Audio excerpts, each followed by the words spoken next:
Tout ce que tu crois pour passer une cote à 2 est complètement faux. Aujourd'hui, je vais te prouver comment passer facilement des cotes à 2. Allez, on est parti sur la stratégie pour les cotes à 2. Alors, on va voir déjà plusieurs sports parce qu'il y a des sports où c'est intéressant, il y a des sports où ce n'est pas intéressant. On va plutôt prendre la NBA puisque l'égalité est beaucoup moins fréquente. Alors, attention, c'est que dans les années 80, on était sur une victoire à domicile jugée à 65%. Par contre, ce qui est vrai, c'est que Denver, c'est une équipe qui est en altitude. Donc, il y a 66% de victoires à domicile. Alors que les victoires à domicile moyennes, ça dépend des années, mais on est beaucoup plus sur un chiffre plus bas. Donc après, n'hésite pas à faire un handicap moins 1,5, moins 2,5 pour te rapprocher d'une cote à 2, parce que Denver à domicile n'est pas forcément à 2. Et pareil, moi, ce que je te conseille de faire, c'est de prendre un profil parfait à domicile, côté à 1,70, 1,80, et de faire un petit handicap négatif, de moins 2,5 ou moins 3,5 pour atteindre les deux, parce que c'est vrai que l'équipe gagne rarement d'un point, et que c'est pas beaucoup plus risqué de dire que la victoire va être de 2 points, voire 3 points. Ensuite, tu as la même chose sur le tennis, c'est-à-dire que tennis, il n'y a pas de match nul. Plus il y aura une différence Elo de points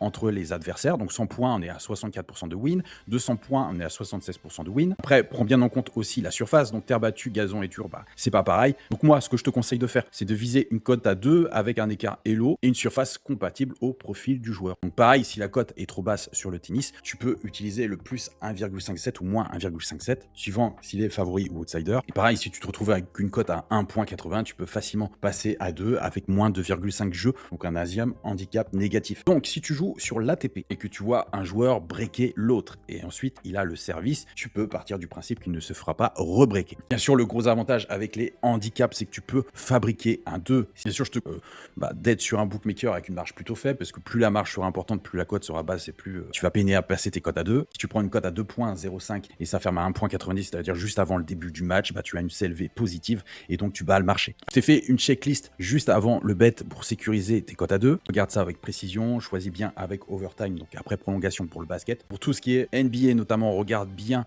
la direction du voyage, regarde bien le kilométrage retour des équipes, c'est une importance primordiale. Je t'ai pris un cas pratique de 2 scénarios 50-50 transformés en une cote à 2. Le scénario Denver Nuggets à domicile, donc l'altitude élevée, adversaire en back-to-back, deuxième jour en 2 jours, trajet ouest-est défavorable au niveau biologique et une money line à Denver à 1,75.